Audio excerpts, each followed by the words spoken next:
Le vaisseau gémissait comme une bête blessée, ses flancs tremblants sous les assauts répétés. Les cloisons vibraient, tordues par une violence qui semblait venir des entrailles mêmes du métal. Les alarmes hurlaient, leur strident se mêlant aux détonations sourdes des explosions lointaines. Le tout déformé par les ondes de choc qui parcouraient les couloirs comme des vagues de douleur. Des langues de feu jaillissaient des conduits éventrés, transformant l'air en un brouillard épais, âcre, où se mêlait la poussière de céramique pulvérisée, l'odeur métallique de sang surchauffé et la puanteur grasse des circuits brûlés. Quelque part, une fuite d'oxygène sifflait, aiguë, presque humaine dans sa plainte. Il n'était plus qu'une poignée. 4 silhouettes, massives et déformées par des armures noires, ouvertes, cabossées, striées de cicatrices et de traces de combat. Leurs carapaces, autrefois lisses, étaient maintenant craquelées comme de la terre séchée, couverte de traînées rougeâtres et d'une croûte noire qui pouvait être de la suie ou autre chose. L'un d'eux, adossé contre une paroi, les jambes réduites en lambeaux par une arme inconnue, tenait encore son pistolet d'une main tremblante. 2 coups claquèrent, secs, avant qu'une lame large comme une main ne lui tranche la gorge d'un mouvement fluide. Sa tête tourna dans les airs, ralentie par la gravité défaillante, avant de heurter le plafond dans un bruit sourd. Les autres avancèrent sans un regard pour lui. Leurs pas martelaient le sol, lourd, trop lourd pour des hommes ordinaires. Chaque mouvement semblait peser le poids d'une condamnation. Comme si le simple acte de marcher les rapprochait un peu plus de leur fin. Autour d'eux, des cadavres flottaient dans les couloirs dépressurisés, tordus dans des postures impossibles. Certains encore agrippés à leurs armes, d'autres déchiquetés par les éclats d'obus. Leur respiration sifflait dans leurs casques, mécaniques et rauques, comme si l'air lui-même leur résistait. Puis l'enfer les frappa de plein fouet. Une explosion déchira la coursive, soufflant une cloison dans un rugissement de métal déchiré. L'un des 4 fut avalé par le souffle brûlant, projeté contre le plafond avant de s'embraser dans une gerbe d'étincelles. Pas un cri, juste le craquement sinueux de son armure qui se repliait sur elle-même, consumée de l'intérieur. Quand son corps retomba, il n'en restait plus qu'une carcasse noircie, encore fumante, vidée de toute vie. Il n'était plus que 3. Un grondement sourd montait maintenant des profondeurs du vaisseau, comme un pas de géant. Puis ils apparurent, des silhouettes encore plus massives, vêtues d'une armure gris acier, avançant en formation parfaite, sans hâte, sans peur. Leurs visages étaient masqués par des aumes fermés, sans yeux visibles, seulement des fentes sombres où semblait briller une lueur froide et calculatrice. Leurs bottes écrasaient le sol comme des marteaux. Chaque impact faisait trembler les plaques métalliques sous leurs pieds. Et soudain, le carnage reprit. Les rafales crépitèrent, chaque projectile frappant le métal comme un marteau sur une enclume. Les murs éclataient en gerbes d'étincelles. Les cloisons se déformaient sous les impacts, et l'air lui-même vibrait sous la violence des décharges. La coursive se transforma en une fournaise hurlante, où chaque souffle était une brûlure, où chaque ombre pouvait cacher la mort. Les tirs crépitaient encore, martelant les parois éventrées de la coursive comme une pluie de grêle mortelle. Chaque impact faisait trembler le métal, projetant des éclats incandescents qui dansaient dans l'air chargé de fumée. Le deuxième guerrier, son armure verte fissurée et noircie par les combats précédents, se jeta en haletant derrière une console calcinée. Le métal brûlant siffla sous son poids, comme s'il protestait contre cette intrusion. Des traînées de suie et de liquide visqueux, du sang, le sien ou celui des autres, maculaient les plaques de son armure, témoignant des combats acharnés qu'il avait déjà livrés. Dans l'ombre étouffante de sa cachette, il détacha précautionneusement un réservoir de son lance-flamme, qu'il avait récupéré sur l'un de ses frères, tombé plus tôt dans cette trahison absurde. Ses doigts, engourdis par la fatigue et la douleur, tremblèrent légèrement en le fixant à son arme. Il en profita pour fermer les yeux un instant, reprenant son souffle, tentant de calmer le feu qui brûlait dans ses veines. La rage était là, prête à le submerger, à le pousser à des actes désespérés. Mais il ne pouvait pas se laisser emporter. Pas encore. Un hurlement métallique déchira soudain le silence relatif du couloir. L'escouade ennemie avançait, lourde et implacable, comme une marée montante. Le guerrier serra les dents, sentant son cœur battre à un rythme effréné. Il n'avait plus le choix.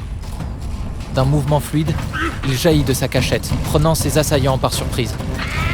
Son lance-flamme rugit comme un dragon éveillé, crachant un déluge de feu qui embrasa les silhouettes ennemies. Les flammes léchèrent les armures, faisant fondre le métal et réduisant les cris en un chorus étouffé. L'air lui-même sembla prendre feu, se transformant en une fournaise vivante où chaque respiration était une brûlure. Mais au milieu de ce chaos ardent, une ombre se détacha, plus grande, plus lourde, imposante. Chaque pas de cette silhouette résonnait comme un glas, lourd et inéluctable. Les flammes se courbaient autour d'elle, comme repoussées par une force invisible, tandis qu'elle avançait sans hâte, encore. Son armure, bardée de plaques antiques et usée par des siècles de combat, semblait absorber la lumière, la rendant presque spectrale. Le guerrier serra les dents, sentant ses blessures le brûler de l'intérieur. Il savait qu'il n'avait aucune chance contre ce colosse, cette montagne de métal et de muscles qui semblait sortir d'un cauchemar. Pourtant, il ne pouvait pas reculer. Pas maintenant. Son regard se posa une dernière fois sur son frère d'armes, plus loin dans le chaos, peut-être déjà mort. Une résolution farouche s'alluma en lui.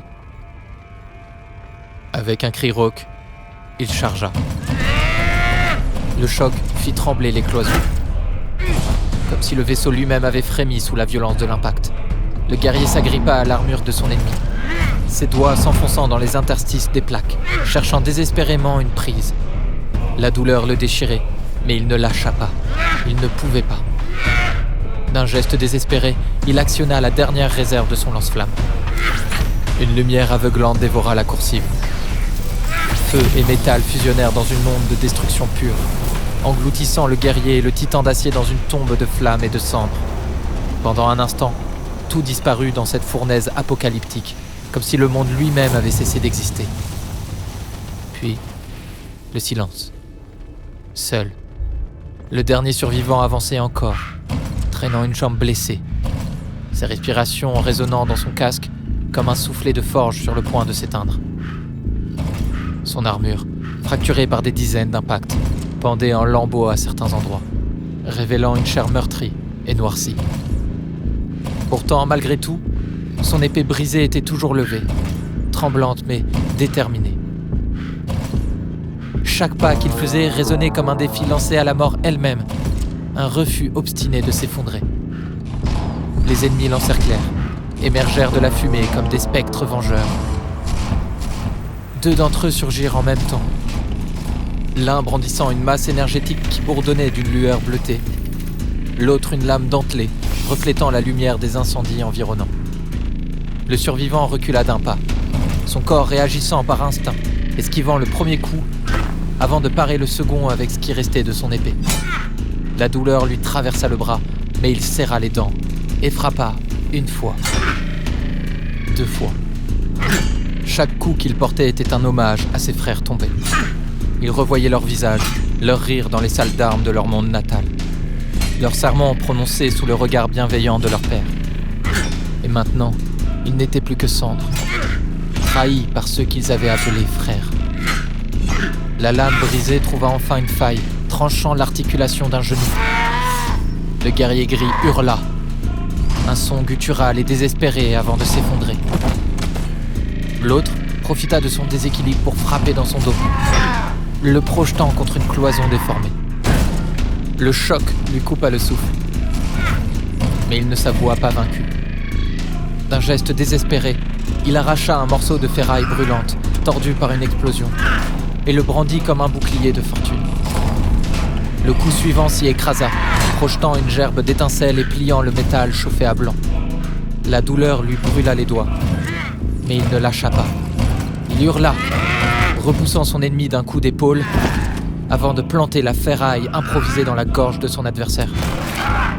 La lame de fortune s'enfonça avec un bruit, et le guerrier gris recula en titubant, ses bras battant l'air comme s'il cherchait un appui invisible, avant de s'effondrer dans un dernier râle. Le survivant tituba, son souffle sifflant dans ses poumons comme un vent de tempête. Autour de lui, les cadavres s'amoncelaient, noircis et mutilés, certains encore fumants, d'autres déjà froids. Chaque goutte de sang formait une mare visqueuse qui s'élargissait lentement, couvrant le sol comme une marée rougeâtre. Il regarda autour de lui, les yeux brûlants de fatigue et de rage. Et pour la première fois, il se sentit vraiment seul. Pas seulement parce qu'il était le dernier debout, mais parce que chaque visage autour de lui rappelait ceux qu'il avait perdus. Ses frères, ses camarades, tous tombés. Alors à son tour, le silence tomba. Les tirs avaient cessé. Les respirations s'étaient arrêtées. Même les flammes semblaient s'être calmées, comme par respect pour les morts. Mais ce n'était pas fini. Des pas résonnèrent au loin. Plus lents, plus assurés. Le survivant se raidit, sentant une vague de froid lui parcourir l'échine. Il savait ce qu'il venait. Il l'avait senti depuis le début. De la fumée émergea une silhouette, plus vaste que toutes les autres. Une armure marquée de chevrons dorés, colossale, avançant avec une confiance glaciale qui semblait défier la mort elle-même. Dans ses mains, une hache énergétique immense crépitait d'une lumière bleutée, comme si elle aspirait l'énergie de l'air autour d'elle. Un capitaine, un chef, son bourreau. Le survivant leva son épée brisée, ses bras tremblants sous l'effort. Son corps entier hurlait de douleur, mais il ne céda pas. Leurs regards se croisèrent à travers leurs visières. Deux prédateurs au bord de l'abîme, l'un défiant, l'autre méprisant. La hache s'abattit, trouvant la lame brisée et projetant une onde d'énergie qui fit vibrer les murs. Le survivant recula d'un pas, ses genoux fléchissant sous la force de l'impact, mais tint bon. Il ne pouvait pas tomber, pas maintenant. Les coups s'enchaînèrent, implacables. Chaque frappe de la hache faisait reculer le survivant, pliant son armure, écrasant ses os. Mais à chaque fois, il relevait son arme, parant de justesse, improvisant, frappant des coudes, des genoux, mordant l'air comme une bête acculée. Il n'avait plus rien à perdre. Il n'avait plus que sa rage. Une explosion éventra le plafond, projetant des poutres de métal tordues comme des lances brisées. Le survivant s'en empara, arrachant un pan de cloison calcinée pour s'en faire un bouclier. Les coups du capitaine s'y écrasaient, déchirant le métal, projetant des éclats, brûlant sa peau. Mais il tenait. Il tenait encore, accroché à la vie comme un naufragé à une planche. Enfin, dans un dernier effort surhumain, il esquiva un coup vertical. La hache s'enfonça dans le sol, bloqué un instant, suffisant. Le survivant hurla, leva son épée brisée et la planta dans l'articulation du cou, sous le casque. Le capitaine chancela. Ses bras lâchèrent l'arme et un gargouillis immonde remplit l'air. Le survivant s'approcha, son souffle sifflant comme un serpent blessé. Le capitaine leva les yeux. Et pour la première fois, le survivant vit quelque chose d'humain dans ce regard. Une lueur de folie, oui, mais aussi une ombre de regret, comme s'il comprenait enfin l'absurdité de tout cela. Puis au lieu de répondre, il rit. Un rire grave, brisé, étouffé dans son propre sang. Le son se mua en gargouillis, puis en silence, tandis que son corps s'effondrait dans les bras du survivant. Celui-ci ne perdit pas une seconde. Il profita de ce moment d'incompréhension chez ses derniers ennemis et se jeta en avant, emportant le cadavre du capitaine comme un bouclier contre les tirs et les coups. Il jeta le corps sur l'un d'eux. Puis, d'un mouvement vif, récupéra une longue dague à sa ceinture. Il se retourna vivement et planta son arme dans l'aine du guerrier gris en face de lui. Il trouva l'espace fragile de cette armure qu'il connaissait si bien, sous le bras, là où les plaques se rejoignaient, et enfonça la dague jusqu'à la garde, visant le cœur. Sans s'arrêter, il retira l'arme et la jeta sur l'un des 2 guerriers restants. Il se planta dans son casque et l'arrêta net dans sa charge. Ils étaient des traîtres, oui, mais ils restaient des guerriers, puissants et redoutables. Ils n'avaient simplement pas eu de chance en tombant sur lui, car en plus d'être puissant, il vengeait ses frères d'armes. Il essayait de réduire son deuil en faisant payer à chaque ennemi le prix de leur trahison. Il n'en restait plus qu'un, debout. Le survivant ne lui laissa pas le temps de réfléchir. Avec un cri, il chargea, armé seulement de ses poings, pas de lame, pas de bouclier, juste la rage, le désespoir et la volonté de survivre. Et cette fois, il ne reculerait plus. Le vaisseau n'était plus qu'un cadavre flottant, une carcasse déchirée dont les os de métal craquaient sous le poids du silence. Les couloirs, autrefois remplis des clameurs de la bataille, n'étaient plus que des galeries désertes, où chaque pas résonnait comme un écho funèbre. La gravité défaillante faisait danser les débris et les cadavres dans une valse macabre, leurs ombres glissant sur les murs noircis comme des esprits en peine. Il avançait lentement, chaque mouvement pesant comme une malédiction. Son armure, autrefois fière et reluisante, n'était plus qu'un amas de plaques cabossées et fissurées, craquelées par les impacts des bolteurs et marquées par les cicatrices des combats. À chaque pas, un grincement sinistre s'échappait des articulations endommagées, comme si son armure pleurait les frères qu'il avait perdus. Les odeurs étaient étouffantes, un mélange de métal surchauffé, de sang séché et de cette puanteur âcre qui ne pouvait venir que des circuits brûlés et de la chair calcinée. Une colère sourde montait en lui, mais il la refoula. La rage ne lui servirait à rien, plus maintenant. Il devait rester lucide, il devait accomplir sa mission. Il devait survivre, non pas pour lui, mais pour eux, pour ceux qui ne pouvaient plus se battre, pour ceux qui comptaient sur lui pour porter la vérité jusqu'aux oreilles de ceux qui pouvaient encore entendre. Ses pas résonnaient comme un battement de cœur, dans ce silence assourdissant. Autour de lui, les couloirs semblaient se refermer, comme les entrailles asphyxiantes et froides d'une bête morte. Les lumières clignotantes des lumiglobes endommagés projetaient des ombres mouvantes sur les murs, dessinant des formes qui rappelaient les visages de ses frères. Il passa devant un cadavre, allongé contre une cloison, son armure éventrée par une explosion. Le guerrier tenait encore son arme, comme s'il avait refusé de la lâcher, même dans la mort. Il serra les poings, sentant la douleur de ses blessures lui rappeler qu'il était toujours vivant. Et tant qu'il respirait, il se battrait. Tant qu'il tenait debout, il honorerait leur mémoire. Il se remit en marche. Ses pas le rapprochant de la salle des systèmes. Il devait activer la balise. Il devait envoyer un message. La porte de la salle des commandes glissa en grinçant, comme si elle résistait à son ouverture. Une bouffée d'air vicié s'échappa, chargée d'une odeur de chair brûlée, de métal surchauffé, ici aussi. À l'intérieur, des cadavres d'équipage humain gisaient, éparpillés comme des poupées brisées. Certains étaient affalés sur leur poste, leurs mains encore crispées sur des commandes inutiles. D'autres flottaient dans la gravité défaillante, leurs visages figés dans des expressions d'horreur. Un officier, encore sanglé à son siège, avait les yeux grands ouverts, comme s'il avait vu l'enfer avant de mourir.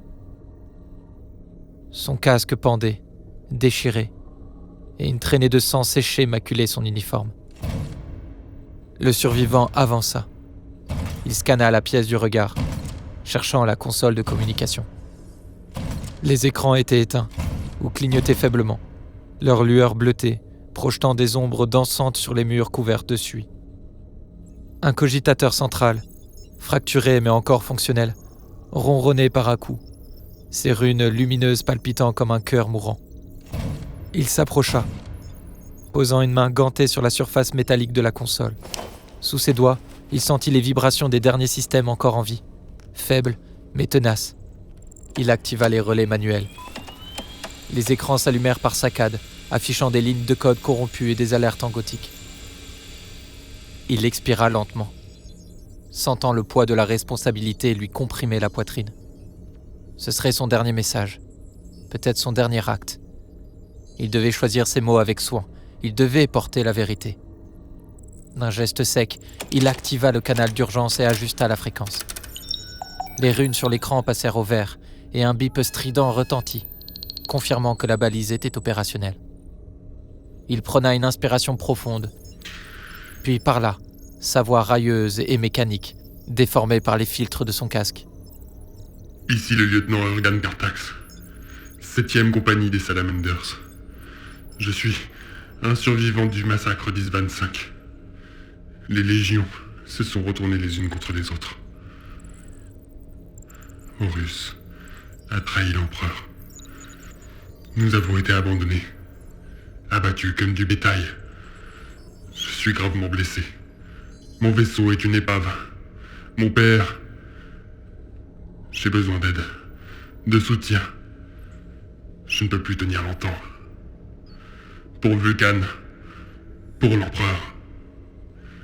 Que ce message trouve ceux qui peuvent encore entendre, s'il n'est pas déjà trop tard. Les runes sur l'écran clignotèrent, confirmant que le message avait été envoyé. Il expira, sentant une vague d'épuisement l'envahir. La douleur de ses blessures lui remonta comme une marée, et ses jambes flageolèrent.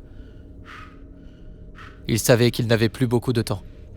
Les systèmes médicaux de son armure lui indiquaient que ses blessures étaient trop graves. Il devait se mettre en stase, et maintenant. D'un mouvement maladroit, il activa les protocoles d'urgence de son armure. Les injecteurs s'enclenchèrent avec un sifflement, et une douleur froide l'envahit, comme des milliers d'aiguilles lui transperçant les veines. Il sentit ses membres s'engourdir, son souffle devenir plus lent, plus profond. Les bords de sa vision s'assombrirent, et le monde autour de lui devint flou, comme vu à travers un brouillard. Il ferma les yeux, et le noir l'engloutit. Autour de lui, le vaisseau dérivait, silencieux et abandonné, portant avec lui le poids d'un message qui pourrait changer le cours de la guerre.